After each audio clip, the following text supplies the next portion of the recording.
Welcome to the new episode of Dakota Boys Talk Movies. I am Steven. And I am Dakota. And I'm President Snow. No.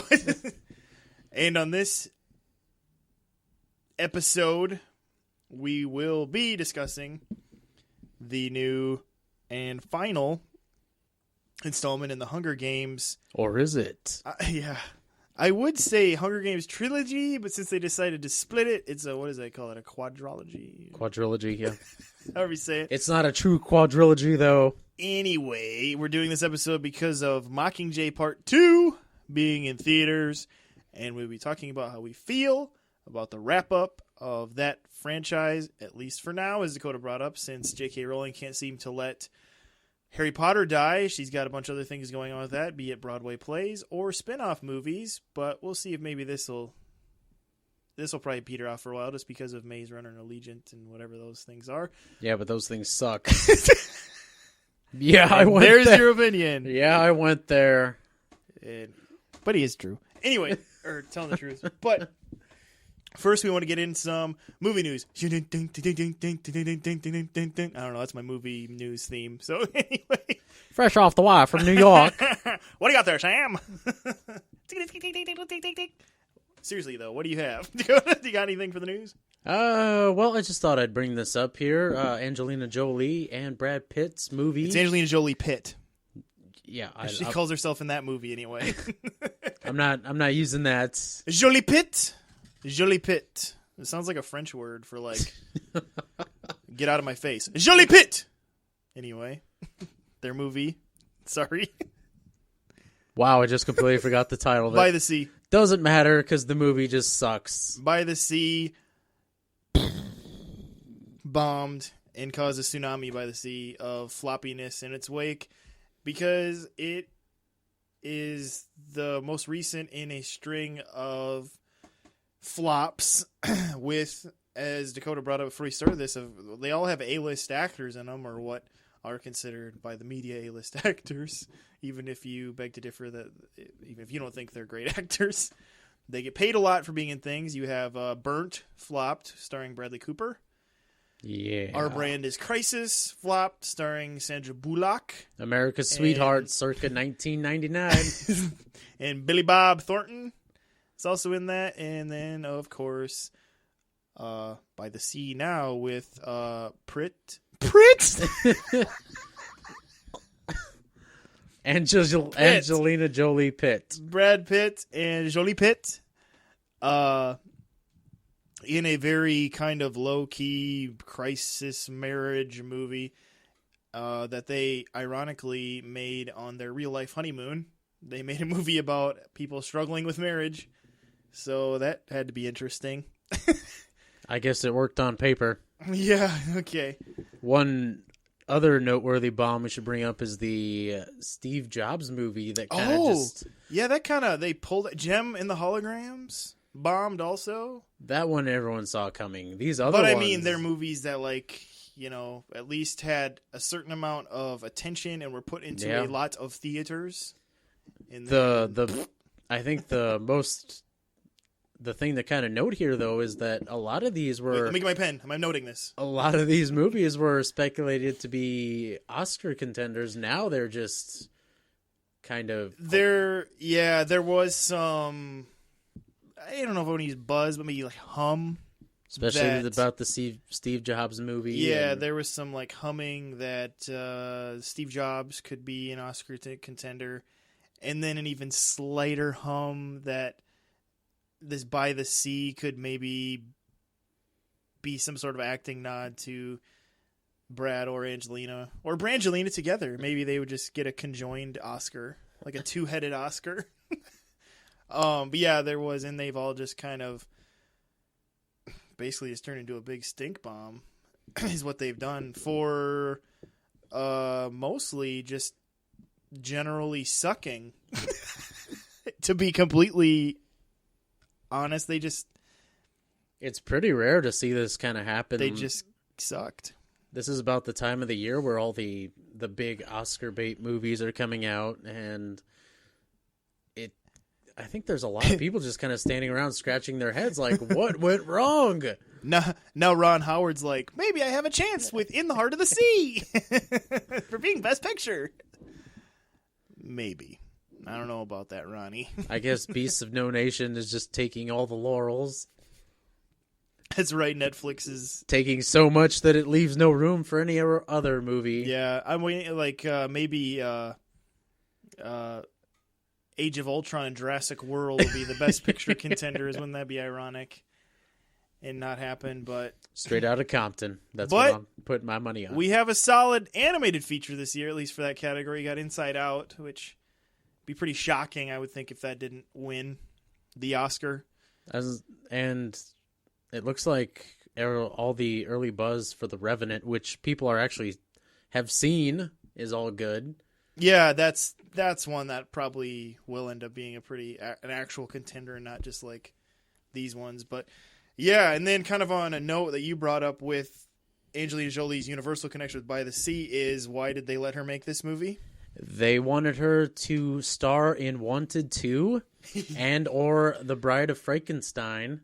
They would rather be an and than an or, it sounds like. Which, the real question here is, why Wanted 2 now? Why Wanted 2, yeah. That movie came out the same year as The Dark Knight. And not only did that movie have a sequel, and that whole entire character is getting rebooted now, are they trying to make a sequel to that movie, especially when Angelina Jolie's character is dead in the movie? Spoiler alert. It was 8 years ago, guys. If you don't know now, you're never going to know. How dare you! I was just going to watch that. Yes. Very strange. Bride of Frankenstein, I could see her doing that. I don't really have any enthusiasm for any more Frankenstein movies. I don't really have any enthusiasm for it, but I could see it. Another interesting note on this whole Universal Monster Universe thing that they're trying to do, they want to make their own cinematic universe with these monster movies, is that apparently Tom Cruise is kind of in the talks of being in the Mummy reboot for this. Boo. Which this, when you think about it, could be an interesting universe. If you have Jolie Pitt as Bride of Frankenstein, you have Tom Cruise as the whatever he's going to be in the Mummy. I'm hoping he is the Mummy. I'm hoping he's Emotep. There's going to be a lot of big names in this franchise to pay. Daniel Craig is the Invisible Man. Bam, there you go. Daniel Craig is the Invisible Man. And then you could have Hugh Jackman as the Wolfman. There you go. I like that. He can't do that. He's already been Van Helsing. That'd be too confusing. I want to see a Guillermo del Toro, Creature from the Black Lagoon. Can we get that made, people? Guillermo wants to make that. Doesn't he? Isn't that the one that he wants to make? I mean, besides Pinocchio, his dark version of Pinocchio and whatever else he wants to do. But I think he wants to do a lot of things. And then he starts them and he goes, I am backing out of that now. He always starts stuff, and then when you get excited about it, he pulls the plug on you. He teases. He's a tease. Yeah, we're all still hoping we could create a time machine so we could go back in time and actually make The Hobbit. And go back in time. Whoa, Huey Lewis. Well, I would just like to go back even just a few years and allow Hellboy 3 and Pacific Rim 2 to happen. Pacific Rim is pretty recent, man. Yeah, but still. But it's like, now it's like indefinitely on hold, which means never. Yeah. Basically. And I don't care what you say. That was a fun romp in the movie theater. It was. That's why God created theaters, so we could see awesome movies like that about giant robots fighting giant monsters. Yeah, all these movies that win like the Oscars, they're movies that you can watch on your laptop on an airplane. It doesn't even matter. The Notebook could be watched on a notebook. The Notebook could be not watched, and you would not even notice or care. That was the love story for our time, Stephen. How dare you? Love story for our time, in my opinion, was... I don't know where I was going with it. I got nothing.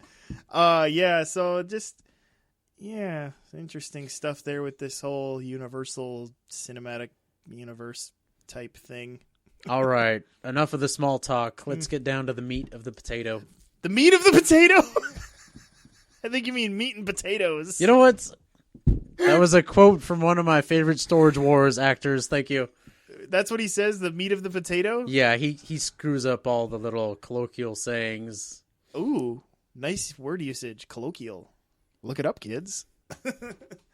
Yeah, so let's get into our Hunger Games episode here. Before we get into Mockingjay P2, as I'm going to call it, just, P2. I refuse to say part. Oh, crap, I just did. Just want to give kind of our general feelings going into P2. Mockingjay P2. Dakota, I'm going to assume you've seen all of these in theaters, or at least from... Yeah, I guess I actually have. Wow, I just thought of that. Wow, I don't know that one. Fonzie. This is why you don't give Steven caffeine after 10 Holy PM. cow, I gotta quit drinking caffeine. I didn't see Mockingjay P1 in theaters, but I saw the other ones in theaters. And I had read the books previous to that. Had you read the books previous to that? I had. And I guess going in and watching Hunger Games, I was, for the most part, entertained and thought it was all right.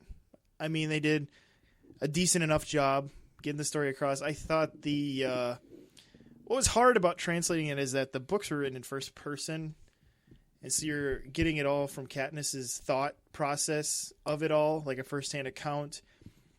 And I felt like... In a way, it's still kind of like that, though. A little bit, but what didn't come across the same in the movies because of that was her and Peeta's their story. Because in the books, in the movies, they make her love him stronger, quicker than in the movies I thought they did. Because in the books, it was kind of like... Yeah, she's very hesitant to even try to get close to him or to even try. Yeah, and in the pretend. movies, there's that a little bit. But at the same time, she seems to get a care for him pretty quick. Whereas in the books, she kind of puts on a facade and doesn't... And maybe you could argue that she's a teenage girl who's hiding her feelings that whole time, even from herself, deceiving herself a little bit. But I think some of that was with the movies. They just wanted to create more of a love triangle tension there between Gale, Peeta, and Katniss and stuff. But I came out of the first movie pretty pleased. Thought it was all right. What did you think of the first Hunger Games? I was actually kind of impressed by it because you had those characters from the books that were interesting, like Caesar Flickerman, Stanley Tucci. Just I thought was pretty good at that role. Yeah, that was one thing that they really excelled at in casting, because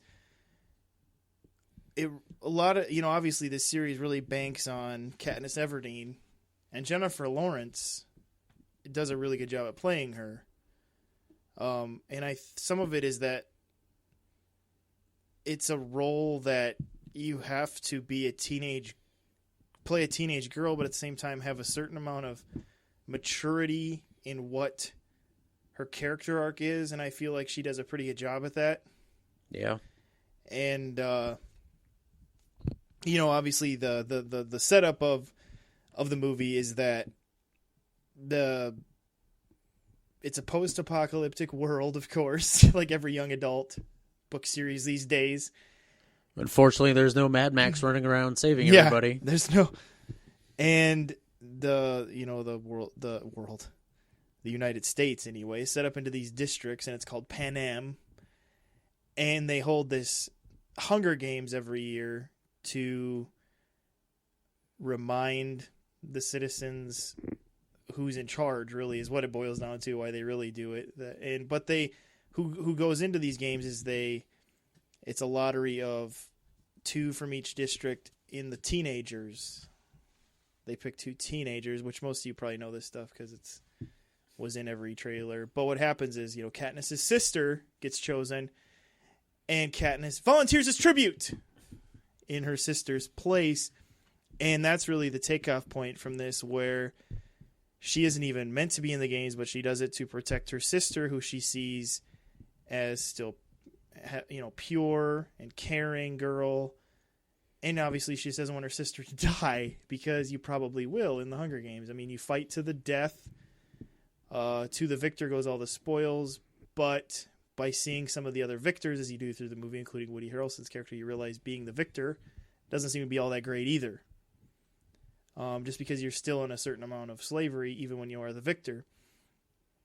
And so, what transpires through the first movie is she's really good with a bow and arrow. Obviously, everybody knows that too. And, obviously, since there's more, this isn't really a spoiler because now there's more movies. She basically, quote unquote, wins the Hunger Games. But part of that is that of winning Hunger Games was she decided not to kill PETA. And then they were going to kill themselves at the same time as a way of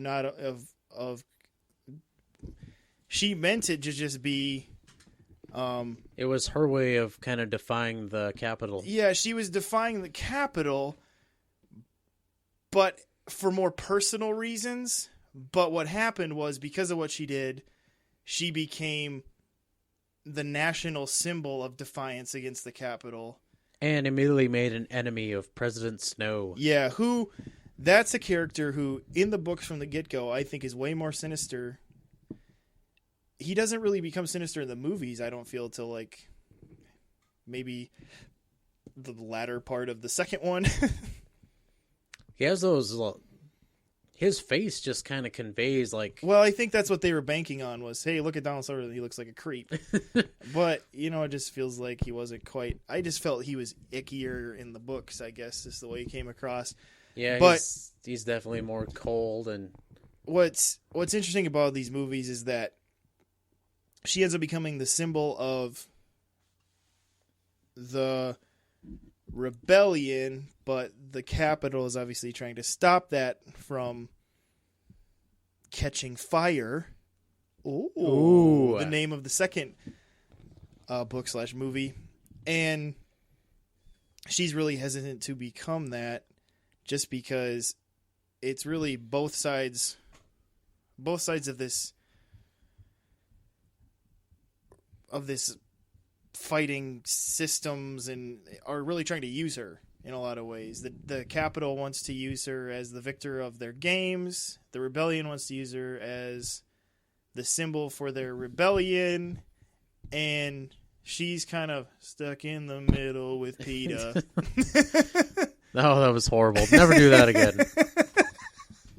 And so that's kind of where you're at. And then the second movie is her and Pete having to be in the Hunger Games again, because it's a special one where the victors are in the Hunger Games, and events transpire where she gets more involved with the rebellion against the Capitol through these things.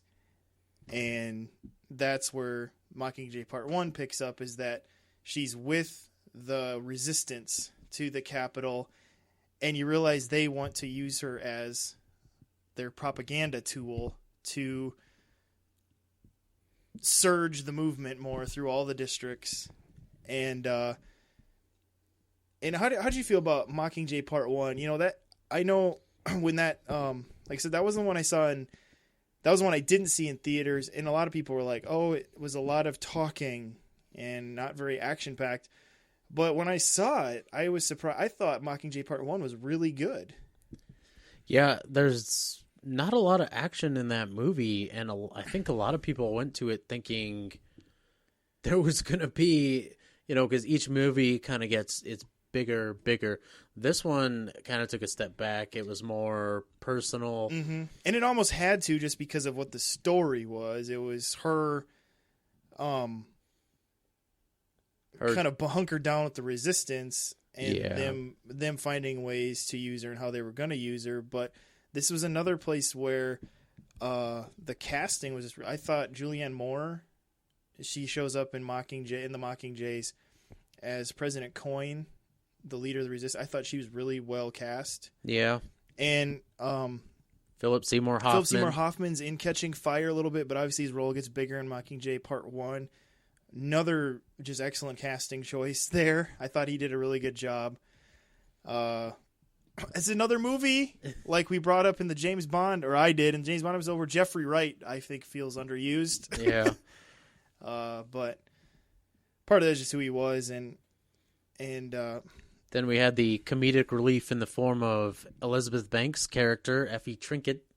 Yeah, the ridiculously dressed woman from the first couple movies who, because of how she helped Katniss, ends up being with the Resistance and not quite as festively dressed.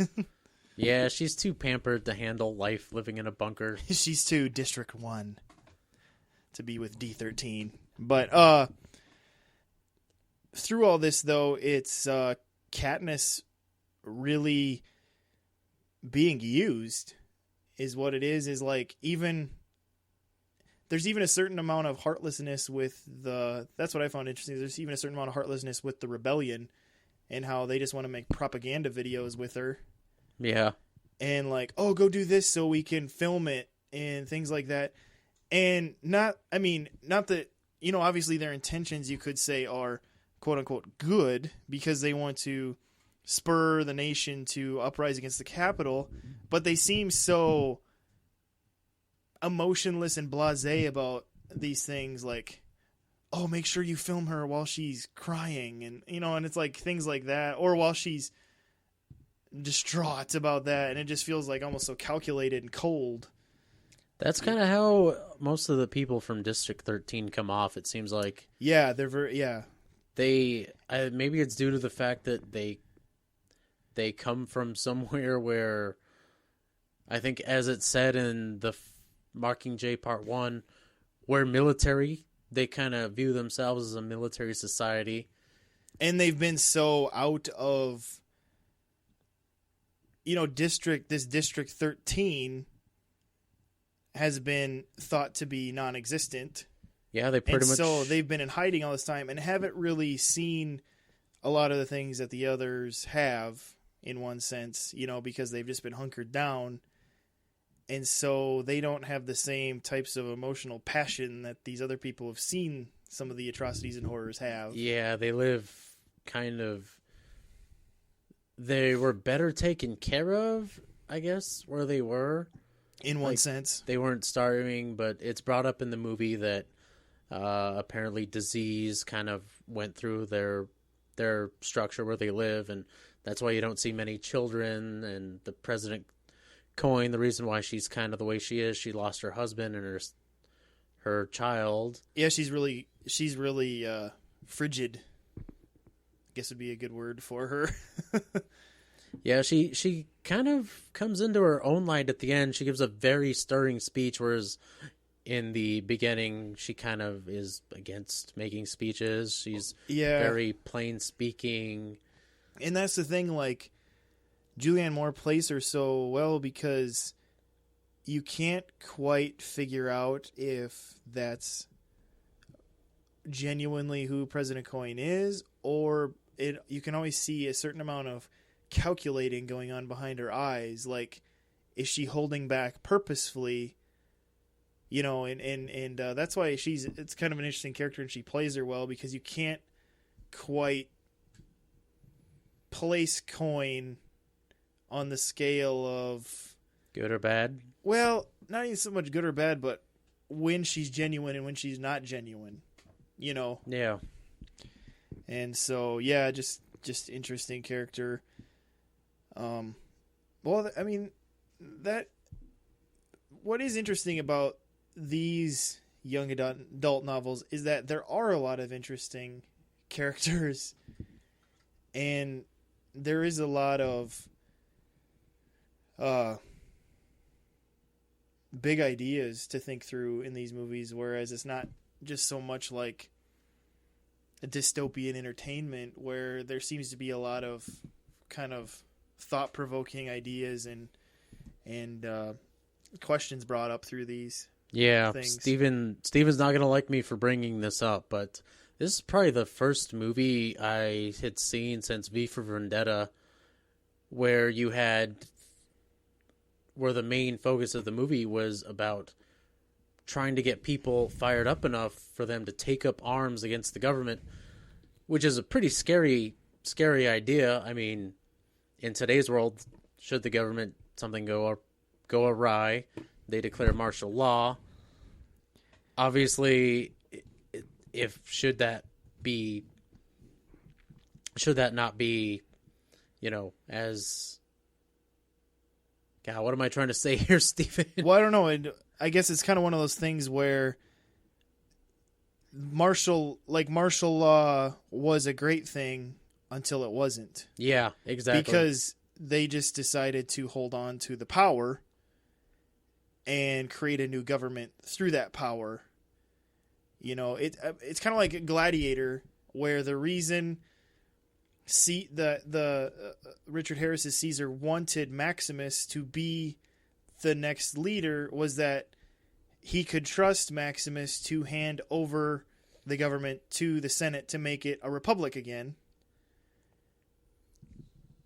But he knew he couldn't trust his own son to do that, and that's kind of what happened here, where it's like, instead of saying, okay, we got peace again, let's hand it back over to a free election republic, democratic republic. Well, they didn't do that. They just held on to the power and set up a system where they could control everything, where the people who are really well off stay really well off, and everyone else just kind of suffers for that. I mean, it's something we see in certain countries around the world even today, where power is given over to someone, whether he takes it by force or it's kind of given to him in a sense, and then he just runs with it until it's a regrettable decision. And you're realizing that President Snow has been the leader longer than anyone, right, of Pan Am? Isn't that the deal? Like, he's been leader for decades. Yeah, like, it's the 75th Hunger Games in catching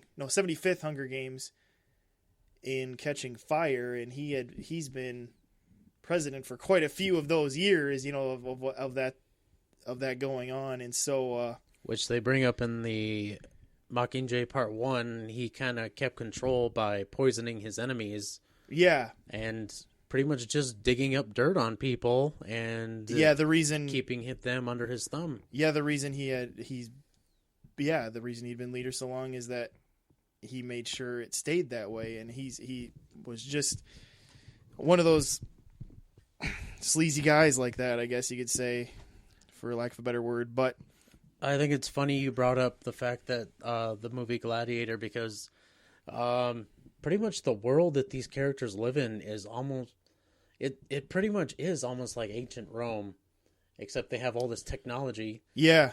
I mean, technologically advanced ancient Rome is really... You have this city which has all the power, and they take everything for themselves, and you have people in the outlying areas that are just subservient to them.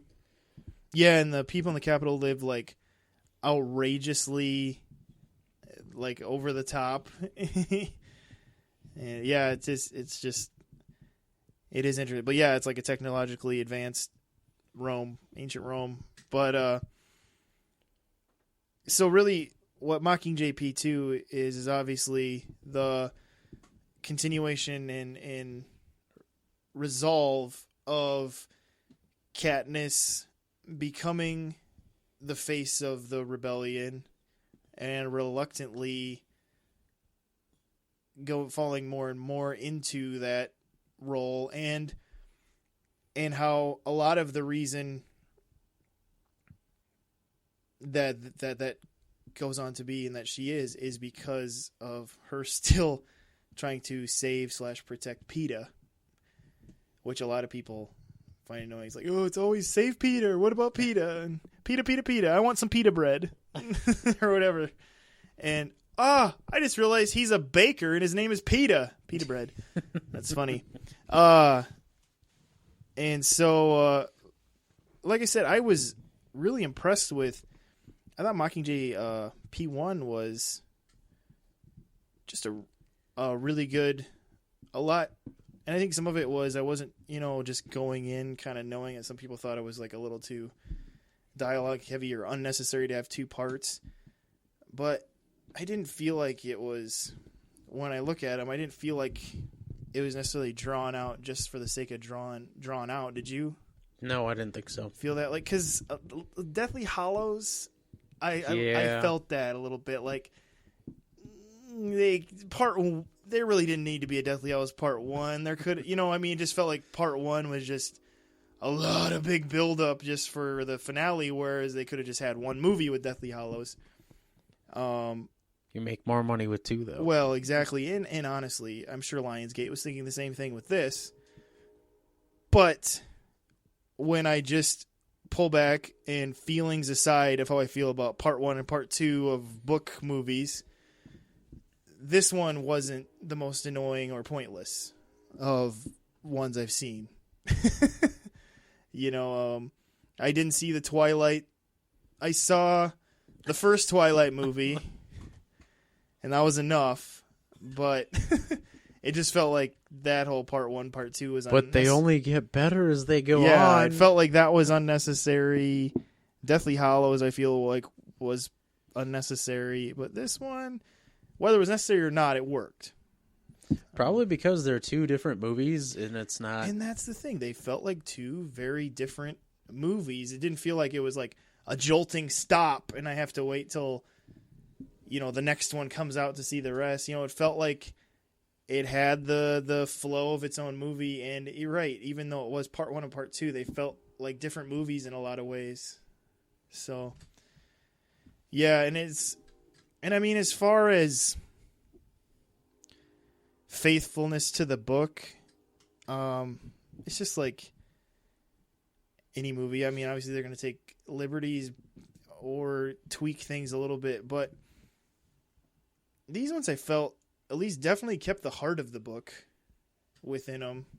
I mean, even if there were things that were tweaked or left out or blah, blah, blah, still felt like, the heart of the story was still there, wouldn't you think so? Yeah. And they didn't do anything too radically to change the story, so... No, yeah, there wasn't anything really radically done. But the other thing I did like was, previous to these Hunger Games movies, Francis Lawrence, the director, I would prefer to call him Frank, just because I feel like Francis is such a womanly name for a man. But Francis Lawrence, he directed Catching Fire on. He directed Catching Fire and the rest. The only one he didn't direct was the first one. Before that, he had done I Am Legend and Constantine, which I thought were kind of... it's funny you bring up I Am Legend. They're kind of movies, but I felt like he did a little better job with these movies. In fact, I liked the way he did, like, the look and feel he gave the movies, I thought was better than the look of the first Hunger Games movie that Gary Ross did. I just felt like Gary Ross's, the first one was almost too clean for that world. Like, it just looked so kind of clean. Then he was doing that shaky cam craziness that's in vogue right now. Yeah, and that's all right. It just felt like for a world where the destitute people live totally destitute, I felt like it was still kind of like a very nice looking movie. And I feel like Francis Lawrence, when he took over, he kind of felt a little more of the kind of grit of it a little bit more. But sorry, you were saying, speaking of it's funny I brought up I Am Legend. Why is that? Well, and there's a scene in this movie where Katniss and company are underground in a sewer. Oh, I know. I thought of I Am Legend at that part too. And there are these... I know in the book there are supposed to be these reptilian-looking monsters chasing after them. Right. But when you see them, they reminded me so much of the creatures from I Am Legend. They did have a resemblance to the zombie things from I Am Legend. Yeah, my friend Thomas pointed that out to me, and I was like, "Good Lord, you're right." Yeah, he didn't make them so reptilian. They're like eyeless. Which, now that you bring up Monsters. Constantine, it reminds me of the eyeless monsters from Constantine with the huge mouths. Yeah, I guess so. But yeah, which were also gray. That is an interesting. Well, what happens is in Mockingjay Part 2, they know that they're gonna work through to make their way to the capital, and so they have the game makers put all these traps through the capital, and of course, since it's this advanced technology, they can have these mutated monsters, and which begs the question: why didn't they just create a giant army of these monsters? Because they seemed pretty effective. Yes, I know. I thought about that too. It's like, couldn't they have? And I don't. Maybe they were afraid they couldn't control the monsters. Would be the argument there. Just like let them loose and run for it, I guess. Put some sort of kill switch in them, so like when they're done like eating on the peasants, you just kill them or blow their. Or they run off into the wild and start mating, and you never go back there again. Well, if they have the technology to make them, you'd think they could make them sterile. But that's what they thought in Jurassic Park. And as Jeff Goldblum says, life finds a way. So, yeah, and so as far as we don't want to give away too much of how the whole finale of this works, in case you don't know, but it does. Return of the King came to mind. Yes, there's a little bit of you feel like the ending is coming, and then it pulls again, and then you feel like the ending is coming and it pulls again a little bit, kind of like Return of the King. People jokingly say, "Oh, it had 8 endings." Yeah, it did. Yeah, it did. They were just like, that was for some reason the way Peter Jackson decided to wrap up every character's story was by blacking out the screen. Yeah, that fade to black thing really got me. Which was a bad idea, because then it did feel like it was over, and then would come back and you're in the Shire, and whereas in Hunger Games it didn't quite do this fade to black, but it did get to a point where it feels like it was like you're waiting for directed by to come onto the screen or something, and then it would kind of, and so there was a little bit of that to the ending, but I thought it ended about as well as you thought it would. I'm not going to say it was the most amazing ending I've ever seen in a movie, but I thought that I was happy that it did have a conclusion. This was not a feel-good ending, mind you, but it was the best I think the characters are going to get. Yeah, and it was nice to see a conclusion for everything, whether for good or bad, for what characters you liked or not. I was just glad I didn't burst out in tears. Yeah, apparently Dakota saw someone crying at his screening of it, which is... This was a good movie, but I don't think it was that powerful to warrant tears. I'm joking. Wow, I'm choking to death here. Yeah, it wasn't tear jerking. This wasn't Terms of Endearment, okay? Or Inside Out. I cried in Inside Out, just about. Or the end of the last Fast and Furious movie. Oh, man. I just teared up a bit, okay? Man, it was a very, very rare moment for me, but it happened. Yeah, and so, these days when things don't ever seem to end... I'm looking at you, Fast and Furious. It's nice to have something just end. No matter if it is all good or not, there is an ending there. And I guess when I go back and look over these movies, this was not a bad franchise or series of movies. They all maybe had some weak stuff to them, but overall, they're really engaging. The acting is pretty good. I kind of don't really care for Liam Hemsworth too much, the guy who played Gale, but I think he should have been replaced by Jai Courtney personally. Jai Courtney. Jai Courtney's a little too old. And an idiot. You would have got the same performance out of him as you would have out of Liam Hemsworth. Yeah. Gale was a character where I felt like, as the movies went on, his character was different from the books in just his development, you know, in certain ways. But I mean, it is a pretty solid, you know, trilogy of story / 4 movie thing, where they're interesting to watch. And I know when this one ended, my wife and I were talking about just how eerie it was that certain phrases and ways things were said in this movie seem very reminiscent of certain real world events going on, and how we have to make decisions in how to handle certain world events and how they transpire. And it is pretty cool when you go to a movie and it causes you to have some discussion. That's what movies should do. It's cause you to have some discussion on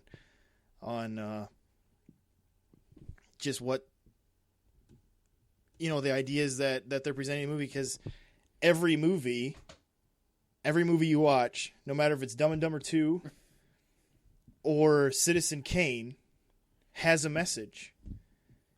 There's a message there, whether it's totally idiotic and stupid or not. I mean, there's something there that the movie is giving you, and you're taking in, and so that, I guess, partially in saying that, it causes you to maybe think about what movies you do watch and how they are affecting you. But it is I like it when a movie causes you to think about things in that way and cause a little bit of discussion as you're leaving and finishing up your popcorn on the way home. So, and I thought that is what's interesting about the Hunger Games, is that because Suzanne Collins wrote the books,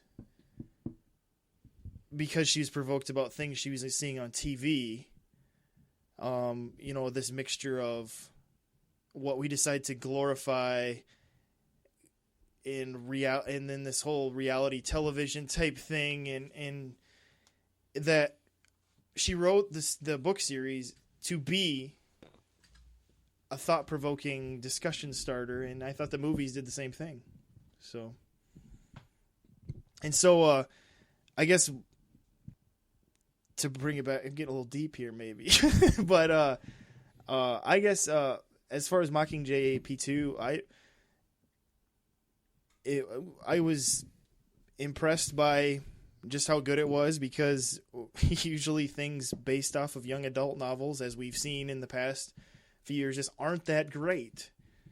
And this one was pretty good. This one was pretty good, and it had an, like I said, it was nice to have an actual conclusion and have something that was like, wow, you know, that was really cool, and you're kind of satisfied when you leave. But I don't know, what do you think, Dakota? Oh, man. Yeah. You might not like me after hearing this. Okay, I thought this was a good movie. Okay. It was. It just drug a little too much in some areas. I mean, I thought this was like the big movie where it was all or nothing. It was gonna be big and lot of action and a lot of danger, and it didn't necessarily have that. Okay. But like I said, it just, in some parts, it just kind of drug a little bit, and it kind of, I didn't mind the ending so much.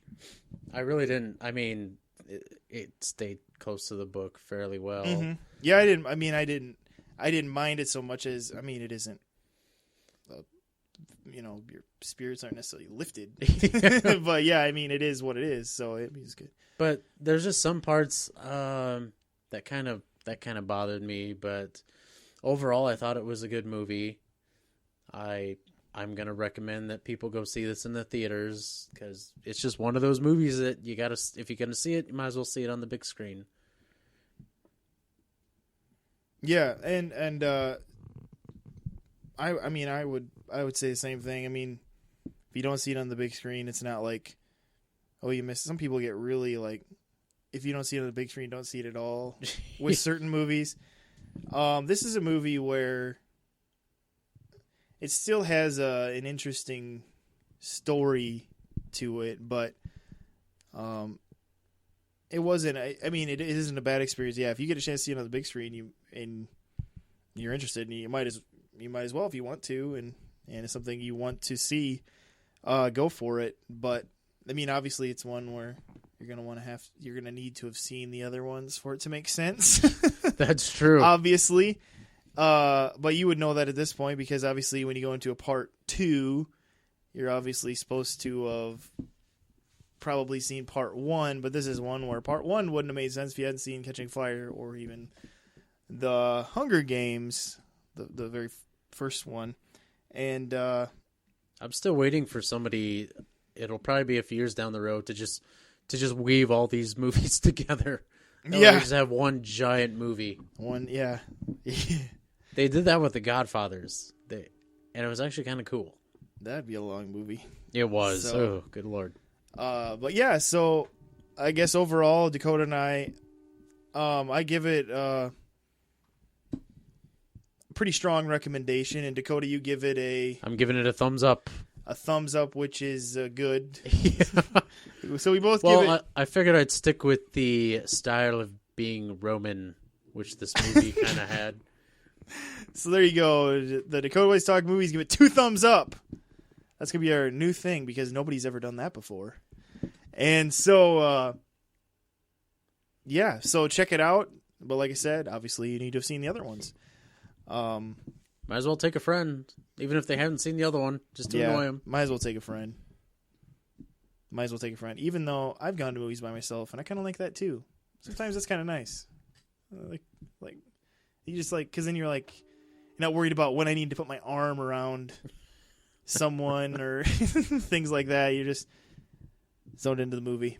But as long as you're not in there with some cougher behind you or something like that. Anyway. Or somebody crying in the front row. Crying in the front row. Yeah, that's a new one.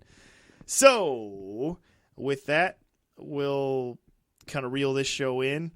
Once again, as I always say at the end, remember to like us on Facebook, subscribe to us in whatever way you want to keep up with things, and just make us feel cool that we have subscribers, because that's cool. So, please do those things. Of course, we're on YouTube, iTunes, all those places. You know, I would even recommend, if you don't like us, let us know why. Yeah, we're totally up for constructive criticism. Don't just be hurtful, because that hurts.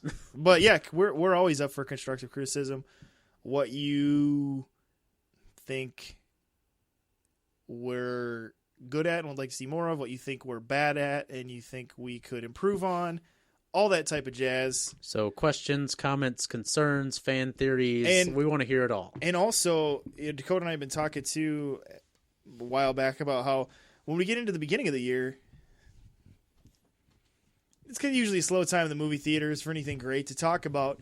And so if you have any movies you'd like us to review just for the hay of it, that you'd be like, hey, you should check out that one. And we did that with Mr. Holmes, and I know maybe some of you didn't care about Mr. Holmes, but it did look like people were watching it and checking it out, which is good because sometimes it's fun to hear about movies you don't even know if you're going to care about it too. Yeah. And maybe you find out, hey, that's going to be better than I thought.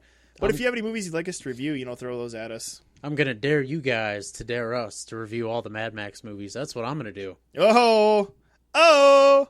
Dakota wants to do the Mad Max movies. So... and Steven's just like, oh boy. Yeah, whatever. But, yeah, so those are kind of all our little things here at the end here. So check out those things. And like I said, we can take criticism, but just don't be hurtful for the sake of hurtful. Be constructive in it. So we know how to improve and not just want to... Plus, we will find you. Jump out a window or something. But anyway, with that, we'll wrap up this episode. And so this is Steven. And this is Dakota. Have a good evening, and may the odds be ever in your favor.